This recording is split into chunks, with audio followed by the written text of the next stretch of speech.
Hello दोस्तों, मैं हूं अरुण कुमार दुबे और आप देख रहे हैं नेचर द लाइफ। दोस्तों, आज की हमारी वीडियो का आधार न्यूज़पेपर में छपी वो कुछ खबरें हैं जिसके आधार पर हमें ये पता चलता है कि पिछले 4 महीनों में लॉकडाउन के चलते, कोविड-19 के चलते, कोरोना महामारी के चलते जो एजुकेशन सेक्टर में जो school, university, inter college, degree college सब बंद हैं, इसका स्टूडेंट पर क्या नेगेटिव इफेक्ट पड़ रहा है। इस पूरी कंडीशन में पिछले 4 महीनों के चलते किस तरीके से बहुत सारे स्टूडेंट्स, बहुत सारे ऐसे लोग जो कि या तो कंपटीशन की तैयारी कर रहे थे या फिर उनका कोई डिग्री वाला कोर्स या फिर एकेडमिक कोर्स चल रहा था, वो किस तरीके से पिछले 4 महीने में तनाव में आ चुके हैं। क्या इस कंडीशन का उनके ऊपर कोई नेगेटिव इफेक्ट पड़ रहा है? हम अपनी बात को आगे जारी रखें या हम इस पे आगे कुछ और बात करें, इसके लिए और इसके पहले आप पहले उन खबरों को देख लीजिए जो अब मैं आपको दिखाने वाला हूं। ये देखिए,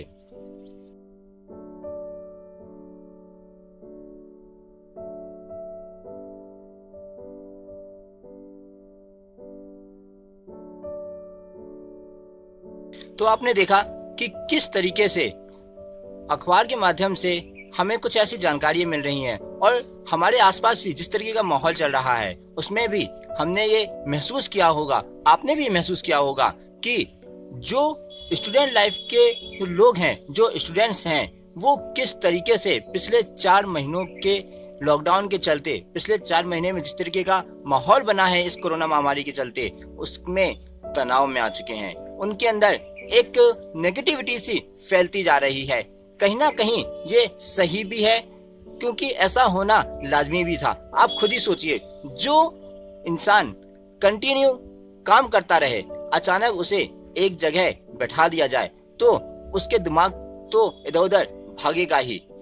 अब सवाल ये पैदा होता है यहाँ पर कि क्या स्टूडेंट लाइफ में इतनी नेगेटिविटी आ जाना कहाँ तक सही है और इसके पीछे कारण क्या है। तो दोस्तों, सबसे पहले बात करते हैं कि स्टूडेंट्स के अंदर ये जो नेगेटिविटी आती जा रही है, ये जो तनाव आता जा रहा है, ये जो अवसाद पैदा होता जा रहा है, इसके पीछे क्या क्या कारण हो सकते हैं। देखिए, कारण तो बहुत सारे हो सकते हैं, लेकिन जो कारण हमें समझ में आते हैं और जिन कारणों को हम एक फैमिली के स्तर पर, स्कूल के स्तर पे, एक काउंसलर के स्तर पे या एक टीचर के द्वारा कंट्रोल कर सकते हैं, एटलीस्ट उन कारणों पे तो हम ध्यान दे ही सकते हैं। वैसे तो हमारे आसपास बहुत सारी चीजें ऐसी हैं जिनके कारण हमें तनाव होता ही रहता है। स्टूडेंट तो छोड़िए, यहाँ तो प्रोफेशनल लोगों को भी तनाव होता जा रहा है। बहुत सारी जॉब्स जाती जा रही हैं, बहुत सारे लोग बेरोजगार होते जा रहे हैं और ऐसी स्थिति में, ऐसे हालात में जो है तनाव होना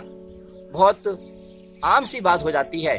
क्योंकि जब इंसान के पास कोई काम नहीं रहेगा, जब इंसान के पास इनकम का कोई साधन नहीं रहेगा, तो इंसान के जीवन में तनाव का होना बहुत आम सी बात है, बहुत सही भी लगता है। देखिए, एक तो बात है ये कि शुरुआत में जब लॉकडाउन हुआ तब तो उनके लिए एक अच्छा सा माहौल था, लेकिन बात ये है कि स्टूडेंट्स का दिमाग की एनर्जी को यदि हम एक डायरेक्शन नहीं दे पाएंगे तो जाहिर सी बात है कि उन्हें तनाव तो होगा ही। घर से बाहर निकल नहीं सकते, स्कूल जा नहीं सकते, कोचिंग क्लासेस जा नहीं सकते, ज्यादा कहीं ग्रुप में घूम नहीं सकते, बिकॉज फैमिली की अपनी फाउंडेशन है। तो ऐसी स्थिति में स्टूडेंट करे क्या? ऐसी स्थिति में वो घर पे ही रह रहा है, घर से ही उसे ऑनलाइन पढ़ाई की जा रही है और घर से ही वो जो कुछ कर सकता है वो कर रहा है। बाहर निकल कर करने के लिए अभी फिलहाल उसके पास बहुत कम चीजें हैं, बहुत कम कारण है।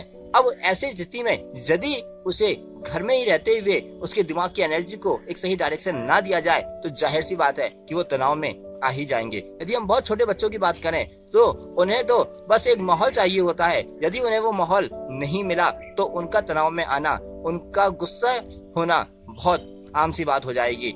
लेकिन यदि हम थोड़ा सा ऊपर क्लास के बच्चों की बात करें, यदि हम 6th 7th या इससे ऊपर की क्लास के बच्चों की बात करें या किसी प्रोफेशनल कोर्सेज के स्टूडेंट्स की बात करें, तो उनके लिए जरूरी हो जाता है कि इस समय वे अपना तनाव कम करने के लिए, अपना डिप्रेशन कम करने के लिए कुछ ऐसा करें जो उनके आगे के लिए बेनिफिशियल हो। हम इसको इस तरीके से भी समझ सकते हैं कि जब तक इंसान इंटर पास नहीं कर लेता तब तक कुछ चीजें उसकी लाइफ के लिए बहुत ज्यादा इंपॉर्टेंट हो जाती हैं। देखिए, जब तक इंसान इंटर पास करता है उसके बाद उसके लाइफ में बहुत सारे ऐसे डिसीजन लेने पड़ते हैं जो कि उसके करियर के लिए बहुत ज़्यादा इम्पोर्टेंट होते हैं। यदि हम चाहते हैं कि हमारी जो स्टूडेंट्स हैं, जो स्टूडेंट कैटेगरी है, वो तनाव में ना आए और वो अपने दिमाग की एनर्जी को, अपने बॉडी की एनर्जी को एक सही डायरेक्शन दे सकें, तो इसके लिए बहुत ज़्यादा ज़रूरी है कि उनके फैमिली मेम्बर्स, जो स्कूल के स्टाफ है, जो उनके टीचर्स हैं, तो उनके साथ उसका कंटिन्यू वार्तालाप होते रहना, वो भी उसी के जीवन के बारे में, वो भी उसके करियर के बारे में। तो इससे क्या होगा कि उसके दिमाग में जो विचार चल रहे हैं उसको एक डायरेक्शन मिलती रहेगी। तनाव का आना, अवसाद का होना, इस बात का भी एक बहुत बड़ा सूचक होता है कि उसके दिमाग में जो विचार चल रहे हैं उसे कोई एक पर्टिकुलर डायरेक्शन नहीं मिल रहा है। आप खुद ही सोचिए कि जब आपके दिमाग में बहुत सारे विचार चल रहे होते हैं लेकिन आप कहीं किसी भी निष्कर्ष पे नहीं पहुंच रहे होते हैं, आप किसी भी डिसीजन पर नहीं पहुंच रहे होते हैं, तो आपका खुद भी थोड़ा सा दिमाग खराब सा हो जाता है, आपको डिप्रेशन आने लगता है, आपको चिड़चिड़ाहट सी होने लगती है। वो तो फिर भी स्टूडेंट्स हैं। तो यदि उनके दिमाग में चल रहे विचारों को एक सही डायरेक्शन मिल जाए, एक सही एनर्जी को एक सही डायरेक्शन मिल जाए, अगर उन्हें समझ में आ जाए कि इस समय का उनका जो वक्त है, इस समय जो उनके पास टाइम है, वो उन्हें किस दिशा में लगाना है, तो उनके अंदर का तनाव बहुत कम हो जाएगा, उनके अंदर का अवसाद बहुत कम हो जाएगा।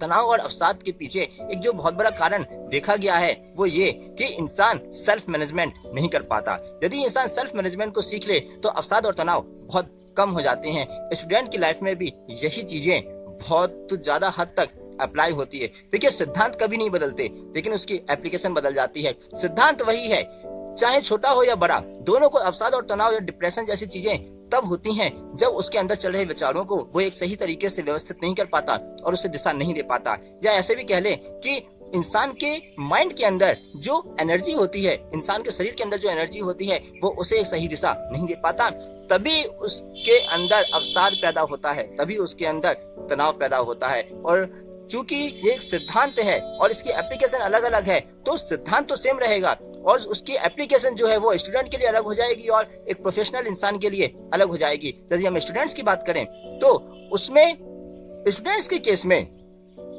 ये जरूरी हो जाता है कि उनके अंदर जो विचार चल रहे होते हैं, उनके अंदर जो एनर्जी चल रही होती है, हम उसको एक डायरेक्शन दे।